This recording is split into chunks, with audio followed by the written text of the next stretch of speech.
Hello, everyone. My name is Raven Gratz, and I am doing an educational presentation here today on borderline personality disorder. I am a master's of social work student at Eastern Michigan University, and I'm going to be talking to you all a little bit today about borderline personality disorder, um, what it is, some of the comorbidities, and what treatment interventions can look like for people with borderline personality disorder. So, first, I want to talk about why this issue is important to me, why borderline personality disorder is important to me. And quite simply, to start with, it's important to me because I have borderline personality disorder. So, I think that it's really important for people to understand various disorders. It helps create more understanding. It helps sort of fight stigma, and that's something that is personal for me as someone who has BPD myself. And understanding pers- the disorder, understanding borderline personality disorder, has helped me to understand more about myself. It's helped me to understand how I operate. And because of that, it's helped me to manage the symptoms, manage my life really, because I understand more about the way that I work by learning about borderline personality disorder.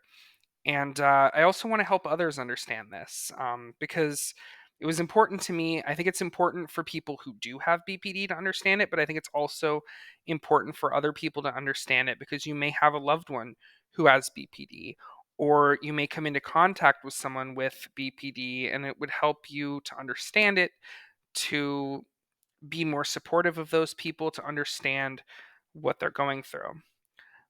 So I really want to help others understand this highly stigmatized disorder, help fight some of the stigma around it. I want to support other people who have BPD as well. And I also want to help others to understand and support their loved ones who have BPD. So, what is borderline personality exactly? So, borderline personality disorder, or BPD, is classified as a cluster B personality disorder in the DSM 5 TR. And what exactly is it, though? It is a pattern of instability in interpersonal relationships, self image, and effects, and marked impulsivity. So, that is sort of the criteria in a very short form of what borderline personality disorder exactly is. There's multiple personality disorders out there. We're going to be specifically focusing on borderline today, but just to be aware, there are a lot of other personality disorders as well. And so, what exactly is a personality disorder, right? I'm talking about personality disorders, but what exactly does that mean? A personality disorder is an enduring pattern of inner experience and behavior that deviates markedly from the norms and expectations of the individual's culture, is pervasive and inflexible, has an onset in adolescence or early adulthood, is stable over time, and leads to distress or impairment. So let's break down what exactly that means. So, deviating from the norms and expectations of the individual's culture. Obviously, behavioral expectations are different from culture to culture and from even family to family, person to person. And so that's really the context with which we have to look at things because there is no inherent norm that's going to be different from culture to culture. Um, and so it's not just deviating as in, oh, it's different, but deviating in a larger sense, and markedly. So like it's not just being different from other people doesn't make you have a personality disorder, but it also has to meet the other criteria. So pervasive and inflexible, it's not able to kind of be turned off, not able to be toned down, um, at least not easily. It's continuous. Um, Onset in adolescence or early adulthood, I think that's pretty self-explanatory. Stable over time, it's continuous. Um, continues being the case over time.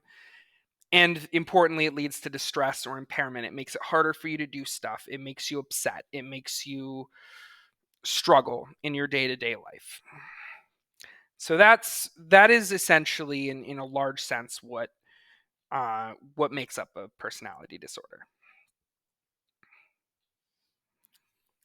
So now let's look at the diagnostic criteria specifically for borderline personality disorder. And this diagnostic criteria comes straight from the DSM-5 TR. Um, so it is a pervasive pattern of instability of interpersonal relationships, self image and effects, and marked impulsivity, like we talked about earlier, beginning by early adulthood and present in a variety of contexts, so not only in certain situations, as indicated by 5 or more of the following: frantic efforts to avoid real or imagined abandonment. So essentially, fear of abandonment, um, trying to avoid being abandoned. Um, and that can obviously manifest in a lot of different ways. A pattern of unstable and intense interpersonal relationships characterized by alternating between extremes of idealization and devaluation. So that's basically when you either see someone as an ideal, you put them on a pedestal, you kind of view them through rose-colored glasses, essentially. And so it's either that, or you think they're like the worst person in the world. They're garbage. They're, you know, it's very hard to have any balance in the way that you see people. Um, in both of those ways, and sometimes that can be the same person over different times. That can be different people, but it's oftentimes you're either like viewing someone, again, putting them on a pedestal, or you're viewing someone as like, this is a bad person, this person has hurt me a lot, this person wants to hurt me, I do not like this person. Sometimes you can even want a connection with that person but still devalue them. And it's essentially focusing on all of the bad, or focusing on all of the good and ignoring the bad, focusing on all of the bad and ignoring the good. Identity disturbance: markedly and persistently unstable self image or sense of self. So that can mean trying to do various things to fit in, um, being inconsistent in your own identity in various different ways. But it's continuously unstable. So that's an interesting one. Like, it's stable in its instability.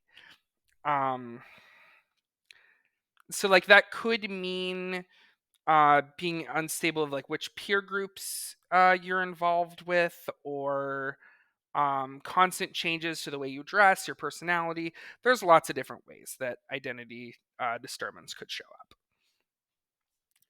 Impulsivity in at least 2 areas that are potentially self-damaging, such as spending, whether overspending, buying stuff you don't need, risky sex, emotionally risky sex, substance abuse, reckless driving, binge eating. And specifically, this particular criteria does not refer to self-harm or suicidal ideation, as those are covered elsewhere. As in the next criteria, recurrent suicidal behavior, gestures, or threats, or self mutilating behaviors, such as, essentially self harm potentially, such as cutting, burning, things like that. Inappropriate, intense anger, or difficulty controlling anger, such as frequent displays of temper, constant anger, recurrent physical fights. So essentially, trouble with anger management can be a huge piece of borderline personality disorder. Um, and it can get very very intense for a lot of people. And a lot of times, once someone with borderline personality disorder is angry, it's very hard for them to calm down in the moment. Oftentimes, can take a long time for someone with BPD who is angry to calm down. And then there's transient stress related paranoid ideation or severe dissociative symptoms. So that can go hand in hand with fear of abandonment, but it could also just be like, oh, they're talking about me. They're thinking bad about me, or oh, things are, if I don't get this in, everything's going to crash down around me. And for dissociation, essentially it's severe dissociation. Affective instability due to a marked reactivity of mood, such as intense episodic dysphoria or anxiety, usually lasting a few hours and only rarely more than a few days. So, if it's significantly more than a few days, that's likely another criteria, another diagnosis. Excuse me. But yeah, it's instability of mood essentially. Chronic feelings of emptiness. What's the point of everything? Just generally feeling empty inside. So, with that diagnostic criteria, like I mentioned, you have to meet five or more of those criteria in order to be diagnosed with borderline personality disorder. What are some common comorbidities um, with borderline personality disorders? And again, this is straight from the DSM-5. Um, Depressive and bipolar disorders are common for someone to have, along with BPD. Substance use disorders are common amongst people with BPD. Anxiety disorders, specifically often panic disorder or social anxiety disorder. Eating disorders such as bulimia nerviosa and binge eating disorder. Post traumatic stress disorder, and that may be due to the fact that BPD can often be uh, connected, interwoven with trauma. Attention deficit hyperactivity disorder, so ADHD, is common along with BPD. And other personality disorders are also really common for people who have borderline. And then one interesting fact here, about 75% of individuals with a lifetime BPD diagnosis meet criteria for a lifetime mood disorder, and about 73% meet criteria for a lifetime substance use disorder. So, very common for people with BPD to have a mood disorder as well, and very common for people with BPD um, to have substance use issues. And this is an interesting quote I found. Rather than conceptualizing the prototypical BPD patient as suffering from numerous disorders, many BPD patients may be understood as having a high level of latent internalizing and externalizing liabilities, manifesting as both BPD and other diagnoses. So this is obviously a lot of jargon, to be honest, but to sort of understand this, people with BPD often have a lot of comorbidities. And this is sort of saying, rather than necessarily seeing it as, oh, people with BPD tend to have numerous disorders as well with BPD, it's noting that a lot of times the things that cause us to have BPD can also manifest as other diagnoses. So essentially, these things are pretty well interwoven and interconnected. And I think that's essentially what that's saying here, both in terms of internalizing liabilities and externalizing liabilities. So let's talk about some of the challenges faced by people with borderline personality disorder. In addition to having those common comorbidities, what are some challenges? Well, let's look at these quotes. More than 75% of patients with BPD, borderline personality disorder, are believed to engage in deliberate self harm. More than 75%. Suicide rates are estimated to be between 8 and 10%.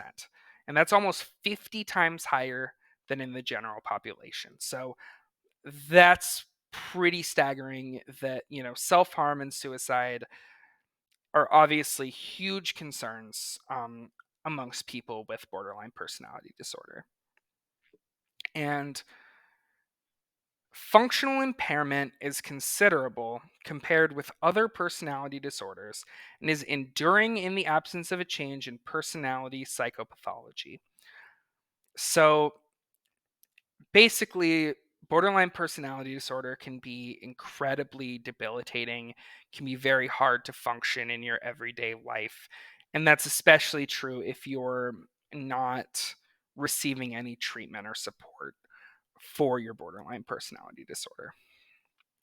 So, as I mentioned, challenges that people with BPD face: self harm, suicide, substance abuse, as well as social stigma. There's a lot of social stigma out there around mental health and specifically around personality disorders such as borderline personality disorder. So, in addition to facing all of the troubles that BPD brings on in and of itself inherently, there's also the social stigma tacked on top of that that people with BPD are having to deal with. And many people suffer in silence for that reason or don't feel safe telling other people that they have BPD out of fear of judgment, out of fear of stigma, um, out of fear of even losing certain rights. All right, so we've talked about what borderline personality disorder is. We've talked about some of the comorbidities, the diagnostic criteria, um, and we've talked about some of the challenges that are faced by people with borderline personality disorder. So now let's talk a little bit about just treatment interventions, things that can help for people with BPD. So, common treatment interventions for BPD include dialectical behavioral therapy, or DBT, cognitive behavioral therapy, or CBT, and psychodynamic treatments. And three long-term empirically validated treatments specifically designed for borderline patients include dialectical behavioral therapy, DBT, mentalization-based therapy, MBT, and transference focused therapy, or TFT. Current development of treatment for BPD have several major themes: the need for disorder specificity, the importance of motivated and well informed therapists, and the value of short term focused interventions. So,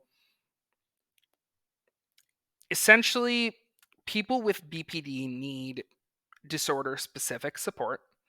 So, they need support that is specifically tailored to patients with borderline personality disorder. Um, they need therapists who are well informed about borderline personality disorder and are motivated to help.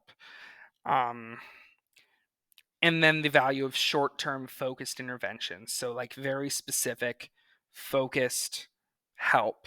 It's not enough to simply have very general support. There needs to be specific goals and specific interventions.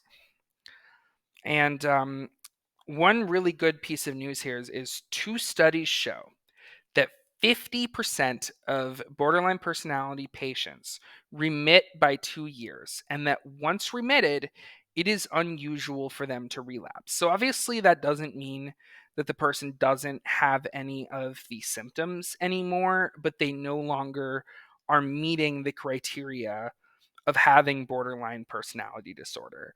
And through treatment,